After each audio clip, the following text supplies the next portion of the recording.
The biblical story of Adam and Eve in the Garden of Eden is based on real events that happened about 200,000 years ago. A comparison of ancient texts with the latest advances in genetic science reveals surprisingly coherent details, which ultimately allow us to solve the mystery of the origins of humanity. The surprising conclusion is that the man was a genetic hybrid, created and manipulated not for God, but by God's flesh and blood, who walked and talked.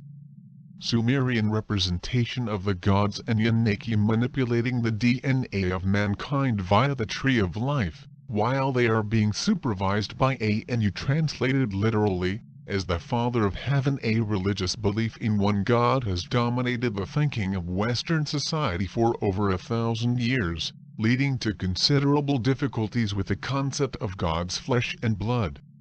However, this idea did not present any problem to the earliest known civilization in the world, the Sumerians, that lived alongside these divine rulers, and were depicted as human-like beings. Sumerians and their successors Akkadian scribes inscribed clay tablets with a lot of information about the gods.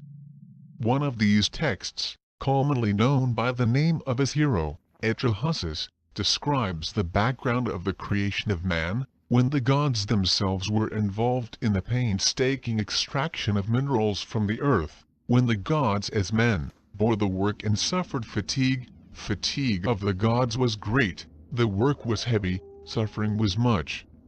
The conditions were so severe that, after 40 periods of difficulties, the gods rebelled against their leader Enlil. A council of the gods was then performed, in which the god Ea alias Enki provided the solution, while the birth goddess is present, to create a primitive worker, bearing the yoke, to charge him with hard work of the gods. The subsequent passages Atrahasis describes, what appears to be a process of cloning, in which the goddess Ninti, Lady of Life, made 14 pieces of clay and fruitful 14 birth goddesses.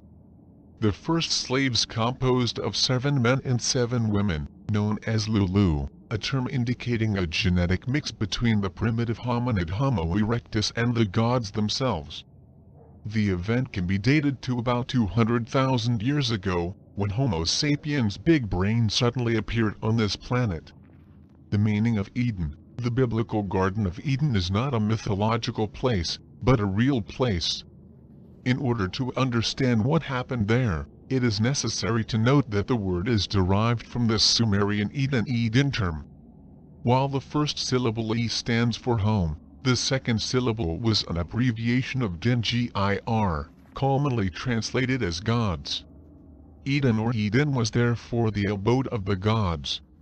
The ancient texts describe more than one dwelling place of the gods, with Earth being divided geographically between 2 rival groups, led by brothers Enlil and Enki, respectively. The ancient Eridu, the first city in the world and home to Enki. Part of Eden, while Enkiites inhabited the African continent, Asia and the occupied Enlilites particularly fertile land of Mesopotamia. We are therefore dealing with the Western Eden and East Eden. See also, the oldest metropolis built by aliens discovered in Africa was in the Western Eden, also known as the Abzu or underworld. Enki and 90 created the slave Lulu, a detail that is confirmed by the findings of the oldest fossils of Homo sapiens in Africa. It was in these lands rich in minerals that man went to work in the dangerous process of extracting minerals from the deep. A text known as the Myth of the Pickaxe explains what happened next. In the Eastern Eden, the brother and rival of Enki, Enlil, he was mobbed by his subordinates, who complained that slaves were being unfairly monopolized the lower world. Enlil, described in the following as the Lord, reacted accordingly. The Lord did make the Al-Ani, gave his order straight earth, as crown on his head, and put it in the place where the be-dwelling hole was the head of a man from the ground, People stepped towards Enlil openly looked at the blackheads firmly. Note: an axe that produces power was a weapon forged by Enlil. This weapon had a tooth that, as an ox of a single horn, could attack and destroy large walls.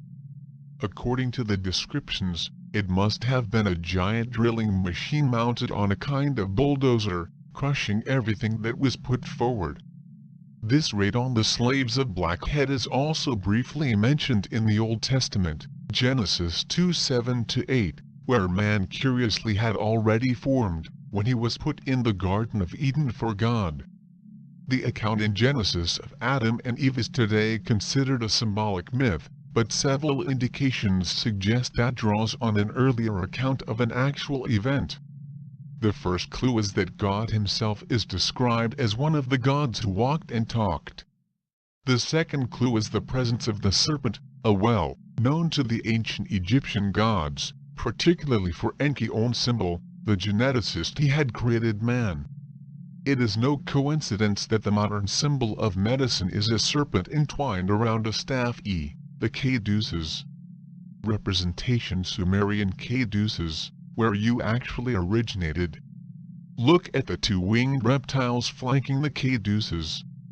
The likely interpretation of the symbol, the joint effort of God and the goddess snake Enki Ninma, to create humanity through genetic engineering.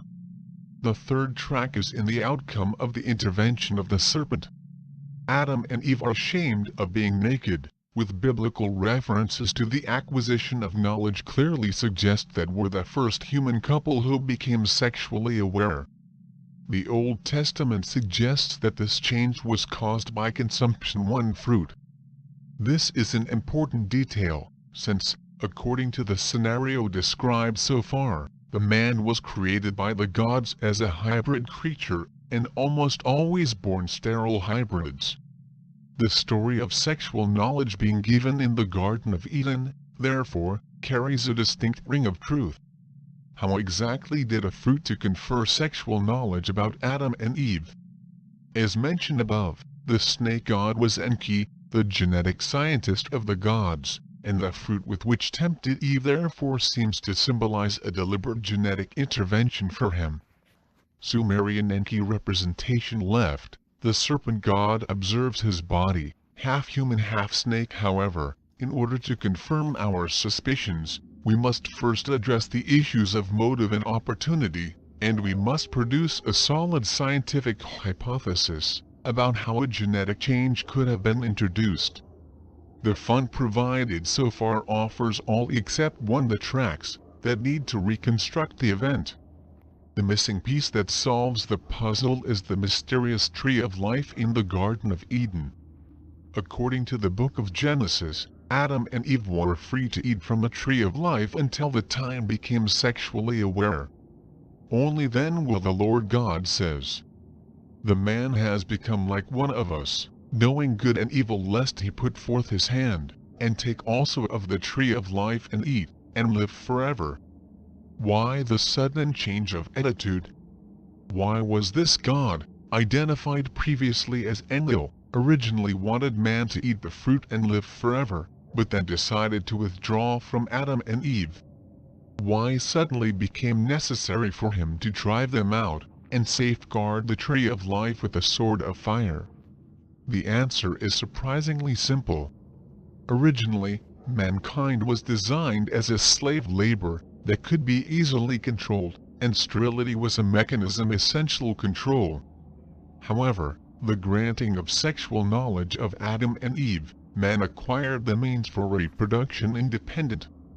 Longevity offered by the tree of life accordingly changed from an asset to a liability, creating a serious risk of a population explosion out of control. Is it really possible that eating a fruit could have delayed the aging process, Adam and Eve? Genetic scientists have recently discovered that aging is caused by genetic mutations, and that one of the main causes of these errors is excess oxygen in the cells. This oxygen, known as free radicals, cause damage to cells same way that causes rusting cars and rancid butter is made. Sumerian depiction of Adam, Eve, the serpent Enki and the Tree of Life. Scientists are investigating the possibility of using a cocktail of drugs to form a protective barrier around the cells, and thus extend the duration of human life. Such a drug could be behind the symbolism of the legendary fruit of the Tree of Life. The anti-aging drugs, however, were only a method used by the ancient gods to maximize their life cycles. As explained in the book, God's New Millennium, the main factor behind the alleged immortality of the gods was almost certainly a genetic inheritance, as evidenced by the obsession of male gods marry their half-sisters. Such genetic longevity in fact are looking for in laboratories today. Scientists at Geron Corporation in the United States are confident they can extend the life of human cells by manipulating telomeres at the end of chromosomes. Moreover, a genome that was artificially improved in this way would make perfect sense for a species that was trying to overcome the barriers of time interstellar travel. According to the Old Testament, Adam lived 930 years, but this incredible lifetime is insignificant compared to the reigns of thousands of years recorded in the schedules of King Sumerians. These periods once seemed unbelievable, but are now scientifically plausible, based on the assumption that the man was actually created in the image of the gods, genetically speaking. The average life expectancy today of 70 years and 10 is the inevitable result of reproductive and genetic mutations orgies that followed the events in Eden. Let us now turn to the crucial question of how and why the god Enki genetically programmed the human race. The reason for Enki does not present any problems apart from denting our proud human heritage, for it seems that the gift of sexual knowledge was simply a spiteful trick on his brother Enlil. After the raid on the slave camps above, we can safely assume that Enki was more than a little annoyed with his brother, and was waiting for an appropriate opportunity for revenge. How was that Enki, the serpent god, appeared in the Garden of Eden? The plausible answer is that the incursion of Enlil in Africa captured an insufficient number of male workers. Without the technology of cloning and females that were created to act as surrogates, Enlil was powerless to expand its newly acquired workforce. It was therefore inevitable that would have to seek the help of Enki in the creation of a fully independent medical center. What happened next? The most likely scenario is that Enki brought 2 female Lulus the Eastern Eden, and offered to demonstrate the necessary procedures in conducting the first cloning operations. Suppose the embryo of a male and a female were implanted in both females with Enlil blissfully unaware that these embryos had been genetically altered by Enki. The birth of Adam and Eve therefore have seemed perfectly normal, and would have happily spent his childhood days playing in the garden or more likely in a secure wing of the hospital facilities. Then one day, sex genes kicked him as they do, and the 2 pubescent children suddenly realized that they were naked. When Enlil saw height in shame, immediately he realized the genetic trick that had been played on him, and the rest is history. The serpent was cursed and unblemished Adam and Eve were expelled. In conclusion, modern genetic science has revolutionized our understanding of Genesis and other ancient texts. The alleged involvement of so-called gods now supports a scientifically plausible scenario, which consists of 2 different Edens and 2 genetic creations apart. It is not surprising that the editors of the Bible were extremely confused, and confusion has given Darwinists easy in the debate on the origins of humanity victory. But while these scientists mainstream hunt in vain for the missing links of humanity, interventional scientists are involved in a different search that has demolished implications for the new millennium, a search for the lost gods of humanity.